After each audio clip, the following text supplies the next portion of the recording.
Ce qui a été fait très rapidement en studio, parce que la tournée Panorama avait démarré avant l'idée du disque même.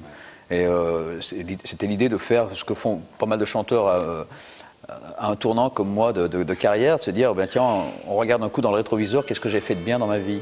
Et donc c'est reprendre des chansons de mon répertoire de toutes ces années, mais des chansons qui me correspondent le mieux. C'est pas un best-of, c'est un meilleur de soi, j'insiste là-dessus, quoi. C'est pas toujours la même chose. Donc il y a des chansons pas toujours connues que j'ai revisitées, que j'ai réinterprétées à deux guitares, pour avoir justement cet aspect intime, léger, épuré, quoi. Et le disque est comme ça.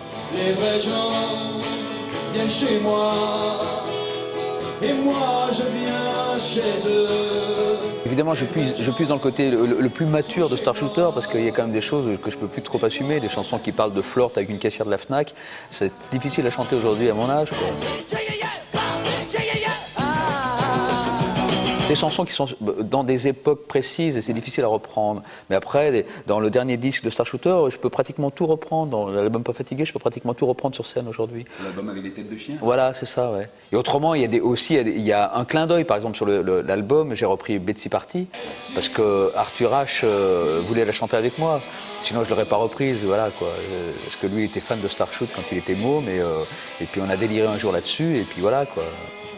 J'ai jamais eu ça, moi, une fille comme ça, Betsy Party. Il y a quelques duos avec des voix de femmes. Oui, il y a Agnès Jaoui, Barbara Carlotti, ouais. Après, il y a des instants magiques, et c'est vrai qu'avec Suzanne Vega, c'était pour le coup, ça a roulé tout seul, quoi. Enfin bon, je dis ça a roulé tout seul, et hier soir, elle m'expliquait encore combien elle s'était pris la tête pour traduire correctement le texte de Juste quelqu'un de bien, parce que c'est pas un texte facile. I lean my life over the edge. I see the desert sand below me.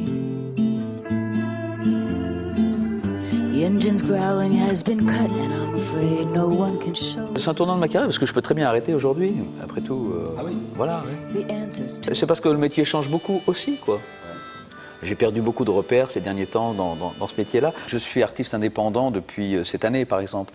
C'est un chemin que j'ai fait progressivement. J'étais artiste dans une maison de disques, Universal, puis je suis devenu en licence, enfin, je parle des détails comme ça. Et puis aujourd'hui, je suis totalement indépendant. Je produis mon disque et je fais tout moi-même et tout ça. Mais c'est une longue démarche, il fallait un certain temps pour y arriver. Mais là, pour le coup, c'est vrai, on arrive dans un nouveau monde. On a l'impression d'être sur une terre vierge avec une machette et d'avancer comme ça. Voilà, ouais, on a vraiment une impression d'être pionnier. Alors pour le coup, ça me rappelle vraiment mes débuts de punk. On est arrivé avec une musique que tout le monde, que personne n'attendait, et puis on a fait nos preuves à coups de machette. De toute façon, les artistes étaient là avant que l'industrie du disque existe. Ils seront encore là quand l'industrie du disque aura disparu. Toute l'époque m'angoisse, il n'y a pas que le téléchargement illégal sur Internet qui m'angoisse. Toute l'époque m'angoisse. Mais si je m'en tiens à l'angoisse, parce que j'ai peur de perdre quelque chose que je connais, autant se suicider. Vaut mieux se lancer en avant en se disant, justement, c'est merveilleux, on arrive dans un autre monde. Moi, c'est comme ça que je vois la vie. Ah, c'est l'inconnu, bah, tant mieux, finalement. Parce que ce qu'on est en train de perdre de ces 10 dernières années ne me plaisait pas trop, quoi.